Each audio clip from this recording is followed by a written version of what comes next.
Hello friends, I welcome you all on my YouTube channel Science Hetu. So friends, in today's video, we are going to discuss previous year questions of main group elements, that is S and P block elements, which was asked in IIT-JAM 2015 exam. Okay, so let's start. Now see, this is your first question and it says, the species responsible for the superacidity of given acid system is, and you have four options, that is A, B, C or D. Okay, this is a one marker question friends, so let's do the solution. Now see, we have a system that is SbF5 and HSO3F. It is a superacid, and you must find that what species is responsible for the superacidity of this compound. Okay, so first of all, you may know that the superacids are those acids which consist of a very strong Bromine acid, a very strong Lewis acid, or the combination of the two. Okay, so here we write that the superacids consists of very strong Bromine acid. Now what is a Bromine acid friends? So according to our Bromine acid base concept, those compounds which give H plus ion in a solution is known as Bromine acid. Okay, so very strong Bromine acid or very strong Lewis base or combination of two, okay, so this type of acids are known as superacids. Either you have Bromine acid or Lewis base, Lewis acid, not Lewis base, it is a Lewis acid or combination of two. Now what is a Lewis acid?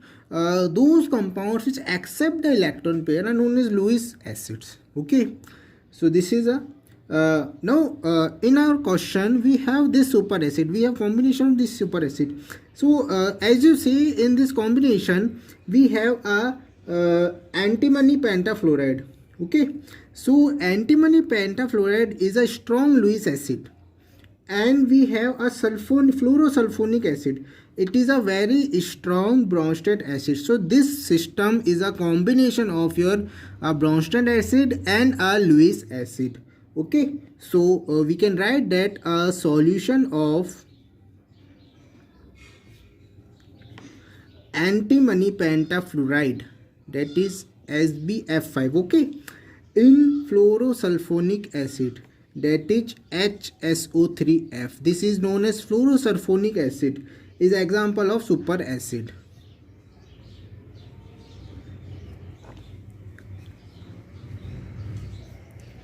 Why we take this antimony pentafluoride and fluorosulfonic acid? Because in a question we have this superacid and it is a combination of these two acids. Okay, that's why we take this as a example.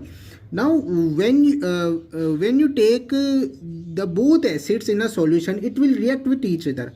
Okay, the antimony pentafluoride will react with your 2 moles of fluorosulfonic acid, that is HSO3F, and when the reaction occurs between these two acids, what type of complex we are formed? See, we have these two complexes, and H2SO3F+. These two complexes are formed when these two acids are react together or they have in a solution. Okay, and you see that this complex is responsible for superacidity of this superacid. Okay, so this is responsible, and in a corner when you see your options, you clearly see that your option number D can match with this complex.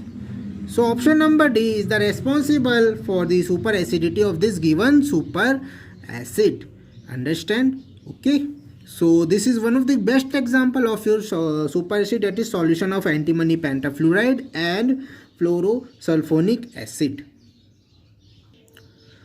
Now we move towards next question, and see, it says the common features of rubidium plus, krypton and bromine minus is or are that they, and we have four options, that is have same number of valence electrons, have same magnitude of effective nuclear charge, have same magnitude of first ionization potential, and are isoelectronic species. Okay, it is a 2-marker question, friends, and remember it is a multiple select question type category. Okay, in your IIT-JAM exam, in this category, that is multiple select question, you may choose one or more than one option out of the given four options. Okay, in this type of question, either one option or maybe more than a one options will be correct. Understand? Okay, so let's do the solution of this question. See the second question. Okay, it is a multiple select question, remember. So in our question we have three species, that is rubidium plus, krypton and Br minus. Okay, now first of all we talk about rubidium. In a periodic table, you know that the atomic number of rubidium is 37.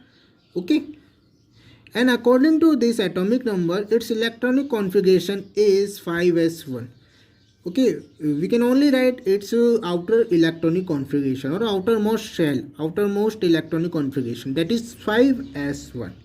Now when we convert it into rubidium plus species, rubidium plus ion, then it means it loses one electron from its outer shell. That means it loses its one electron from 5s shell. Okay, now after rubidium to rubidium plus, its atomic number will convert into 36, and you know very well that 36 atomic number is a atomic number of your krypton, that is noble gas, and the electronic configuration of noble gas or krypton is 3d10 4s2 4p6. Okay, this is the electronic configuration of your krypton. Now after Rb plus, we have a krypton, and in a krypton we also see that the electronic configuration of krypton is 3d10 4s2 4p6, or the atomic number of krypton is 36. Now we have Br minus. So first of all we must talk about bromine. The atomic number of bromine is 35. Okay, so according to this atomic number, its electronic configuration will be 3d10 4s2 4p5. Okay, and when it convert into Br minus, that means it will accept a one electron, and when it accept a one electron, its atomic number will convert into 36, which is again atomic number of krypton. So it means the Br minus is equal to krypton, and the electronic configuration of krypton is 3d10 4s2 4p6. Okay, so ultimately you see that rubidium plus, krypton and Br minus all have same number of valence electron, that is 3d10 4s2 4p6 4s2 4p6 and 3d10.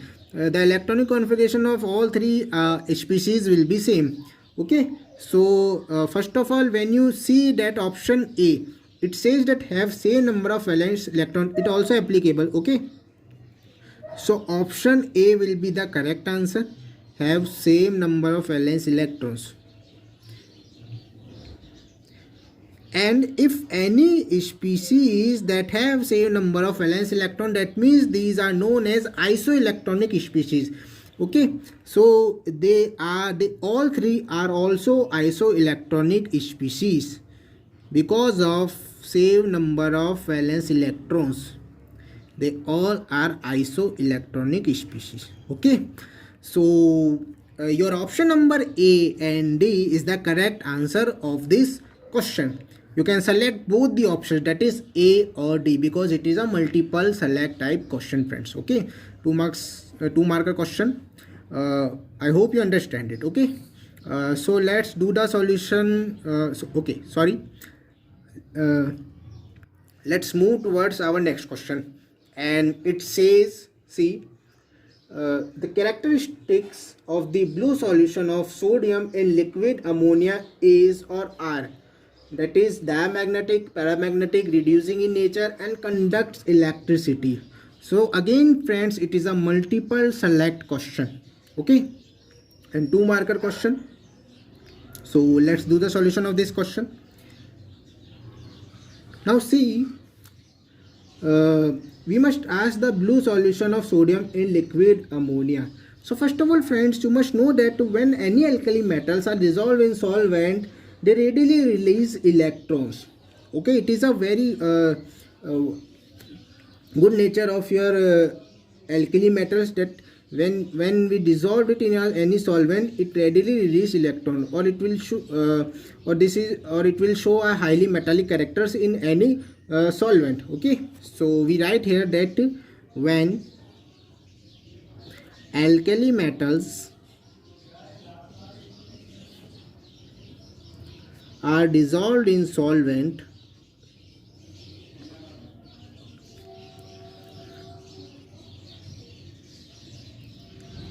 they readily released electrons. They readily released electron. Okay. Now what happened in the case of sodium? When sodium is dissolved in liquid ammonia, then solution becomes blue. Why? Because sodium readily releases electrons, and you know very well that when there is a free electrons in any solution, it shows color. Okay, so when sodium is dissolved in liquid ammonia, then solution becomes blue in color. Then solution becomes blue in color, okay, and readily released electrons.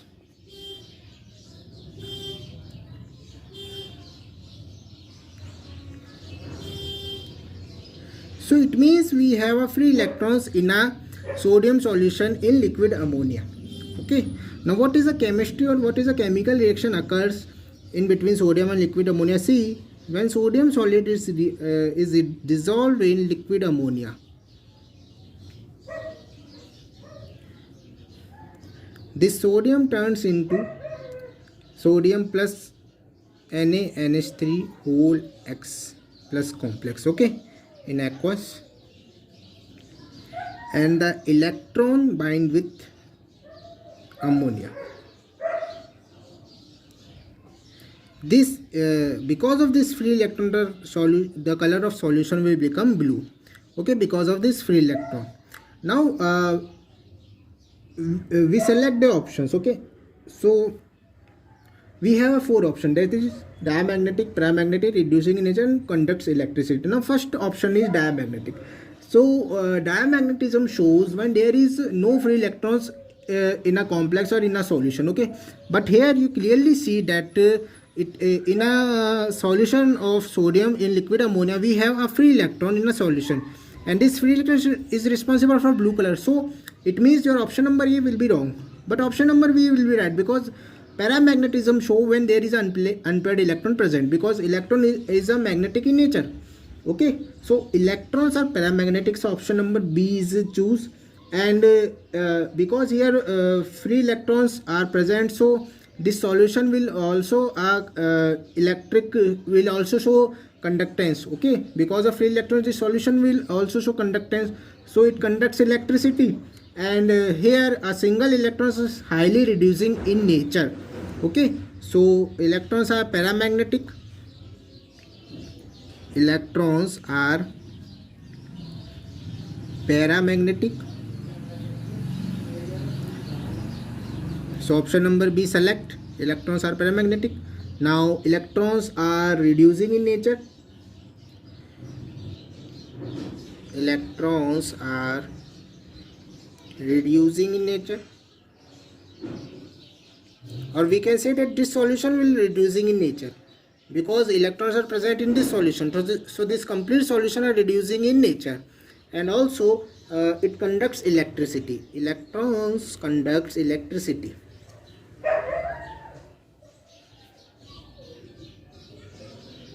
Okay, so option number D. So in this question, your option number B, C and D are correct options, not A. Okay, because it is a multiple select question, so you can choose option number B, C and D. Understand? Okay, so let's move towards our next question. And C, it says the ionic radii of cesium plus and Cl minus ions are 181 and 161 picometer respectively. The bond exponents for the helium, neon, argon, krypton and xenon are 5, 7, 9, 10 and 12 respectively. If the value of A and E square over 4 pi epsilon naught is 2.45 into 10 to the power minus 4 joule into mole, the lattice energy in kilojoule per mole of cesium chloride according to Born-Linde equation is. And it is a numerical answer type question, friends, 2 marker question. Okay, so we must find the lattice energy of cesium chloride according to Born-Linde equation. Understand? Now let's do the solution of this question. So friends, it is a numerical answer type question. So in this type of question, the answer is a real number which needs to be entered using the calculator provided in your online exam. Okay, the answer is a real number which needs to be entered using the calculator provided in your online exam. Understand? Okay, so first of all, what is a Born-Linde equation? When we talk about Born-Linde equation, so the Born-Linde equation is a means of calculating the lattice energy of a crystalline ionic compound. Understand? So we use Born-Linde equation for calculating the lattice energy of a crystalline ionic compound. We use BL, that is Born-Linde equation, for calculating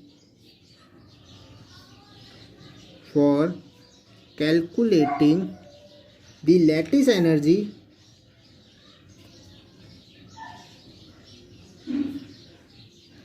of a crystalline ionic compound.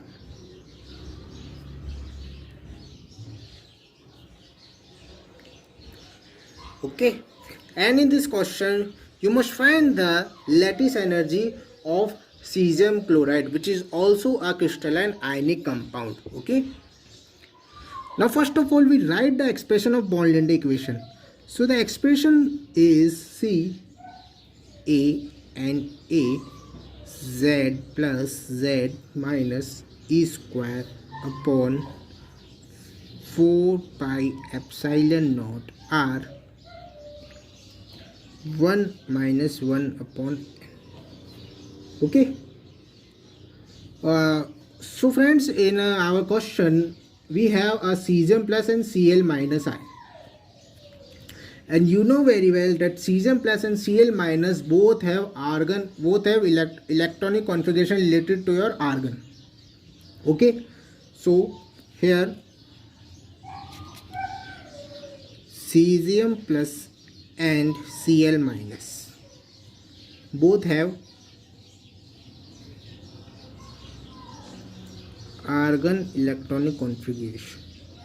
So it means in this question we must use the bond exponent of argon, and according to our question the value of bond exponent of argon is 9. Okay, see in the corner you clearly see that the value of n, here n is bond exponent, so n is equals to 9 for argon according to our question we use. Okay, and here r is a distance between your both anion and cation, and in a question we have radii of cesium plus and Cl minus, that is 181 and 167 picometer. So r is equals to r plus plus r of minus, r of cation and r of anion is equals to your r. So cation distance is 181 plus anion distance is 161. So it will become 348 picometer. Okay, and the value of A into N E square upon 4 pi epsilon naught according to your question is 2.45 multiplied by 10 to the power minus 4 joule into mole. Okay, this is a, so in bond-length equation you clearly see that this A and A E square upon 4 pi epsilon naught is equal to 2.45 into 10 to the power minus 4.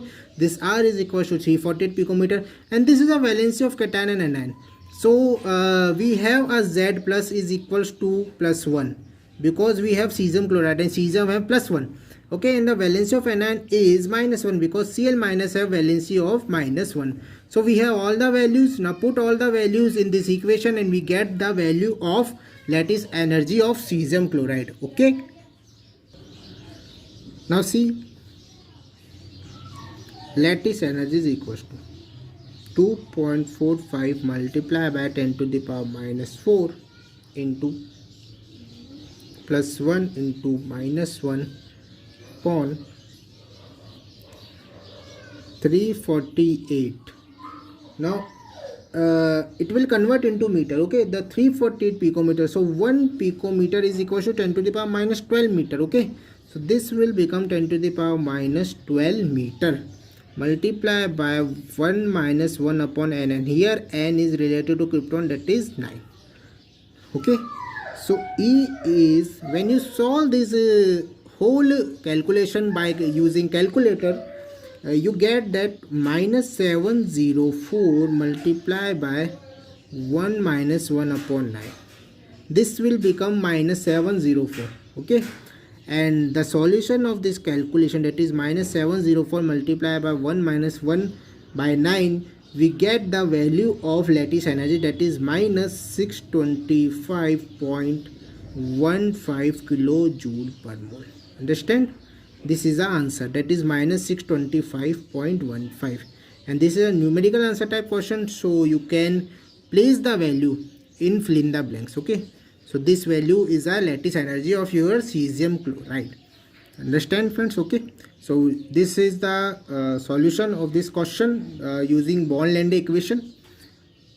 Okay, I hope you understand it. So friends, ये था आपके कुछ question जो IIT JAM 2015 में main group element से पूछे गए थे। फिर भी आपको किसी भी तरह की डिफिकल्टी आए तो प्लीज़ कमेंट सेक्शन में आके ज़रूर पूछिए। So thank you friends, thank you for watching.